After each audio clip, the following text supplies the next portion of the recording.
കൂട്ടുകാരെ, എല്ലാവർക്കും സുഖല്ലേ? ലിസമ്മ ഡ്രീംസിലേക്ക് സ്വാഗതം. ഇന്ന് കുറച്ച് ഞണ്ട് കിട്ടിയിട്ടുണ്ട്. ആ ഞണ്ടിനെ നമ്മൾ ഇത് കഴുകി വൃത്തിയാക്കി എടുത്തിട്ടുണ്ട്. എന്താ നന്നാക്കി കഴുകി വൃത്തിയാക്കി ഇട്ടിട്ടുണ്ട്. അതിനകത്തേക്ക് കുറച്ച് കുടംപുളി വേണം, പിന്നെ ചെറിയ ഉള്ളി, സവാള, തക്കാളി, പച്ചമുളക്, വേപ്പില. പിന്നെ ഇതിനകത്തേക്കുള്ള അരപ്പെന്ന് പറഞ്ഞാൽ ഞാൻ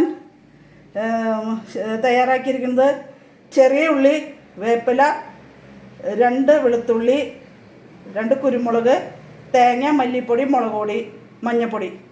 ഇത്രയും മാത്രം മതി. അല്ലെങ്കിൽ മറ്റ് സാധനങ്ങളൊക്കെ ചേർത്താൽ ഞണ്ടിൻ്റെ യഥാർത്ഥ സ്വാദ് കിട്ടില്ല നമുക്ക്. അതുകൊണ്ടല്ല വേറെ ഇൻഗ്രീഡിയൻസ് ഒന്നും ചേർക്കണില്ല. അപ്പം നമുക്കിത് അരച്ചെടുക്കാം. ഓക്കെ, അരപ്പൊക്കെ അരച്ച് ഞാൻ റെഡിയാക്കി വെച്ചിട്ടുണ്ട്. അതിലേക്ക് ഞണ്ടിലേക്ക് നമ്മൾ ചെറിയ ഉള്ളിയും സവാളയും പച്ചമുളകും തക്കാളിയും വേപ്പിലയും എല്ലാം കൂടി ഒന്നിച്ചിടാണ്. അതിലേക്ക് കുടംപുളി ഇട്ട് കൊടുത്തു. പിന്നെ നമ്മൾ ഉപ്പ് വേണമെങ്കിൽ പിന്നീട് ഇടാം. പാകത്തിന് ഉപ്പിട്ട് കൊടുത്ത് പിന്നെ അരച്ച് വെച്ച അരപ്പും ഇട്ട് കൊടുക്കാം.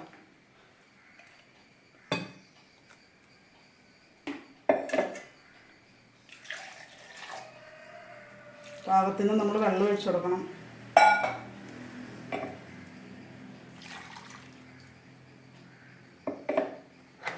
ഒന്ന് കൈ കൊണ്ട് ഇളക്കാൻ പറ്റില്ല, ഞണ്ടായതുകൊണ്ട്.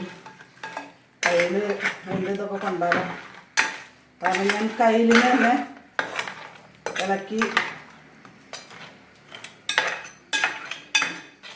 വേറെ ഒന്നും ചെയ്യാനില്ല. മൂടി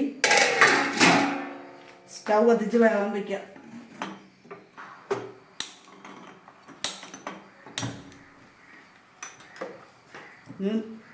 ഞണ്ടൊന്ന് വേവട്ടെ.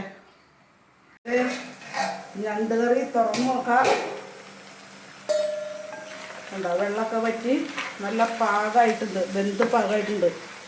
അത് ഈ ഞണ്ട് ചെറിയ കഷ്ണങ്ങളാക്കിയിട്ട് വെക്കുമ്പോൾ അതിനകത്തേക്ക് ഉപ്പും മുളകും സാധനങ്ങളൊക്കെ അതിനകത്തേക്ക് നല്ലോണം അത് ചേരും, ഉപ്പൊക്കെ പിടിക്കും. ചിലർ അങ്ങനെ ഞണ്ട് മുഴുവനെ പാടെ ഇടാറുണ്ട്. ഇതിലേക്ക് നമ്മളിതേ ഉള്ളി വെളിച്ചെണ്ണയിൽ മൂപ്പിച്ചിട്ട് അതിലേക്ക് കറിവേപ്പില ഇട്ട് കൊടുത്ത്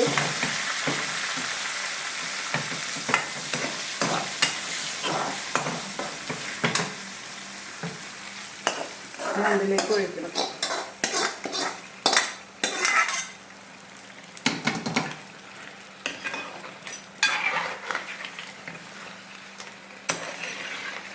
പിന്നെ കൂട്ടുകാരെ, ഞാൻ അരപ്പിൻ്റെ കാര്യം പറഞ്ഞപ്പോൾ വറുത്തെടുത്ത തേങ്ങ എന്ന് പറയാൻ മറന്നു.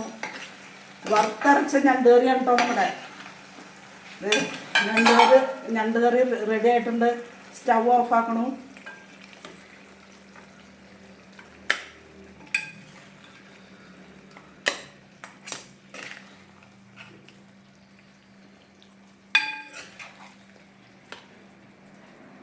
അപ്പോൾ എല്ലാവരും ഇതുപോലെ ഒന്ന് ചെയ്ത് നോക്കുക. സൂപ്പർ ഞണ്ട് കറിയാണ്. എല്ലാവരും ഇങ്ങനെ ഞണ്ട് കറി ഉണ്ടാക്കിയിട്ട് അഭിപ്രായങ്ങൾ പറയണം. സബ്സ്ക്രൈബ് ചെയ്യണം, ഷെയർ ചെയ്യണം, ലൈക്ക് ചെയ്യണം. ഓക്കെ, എന്തായാലും നിങ്ങൾ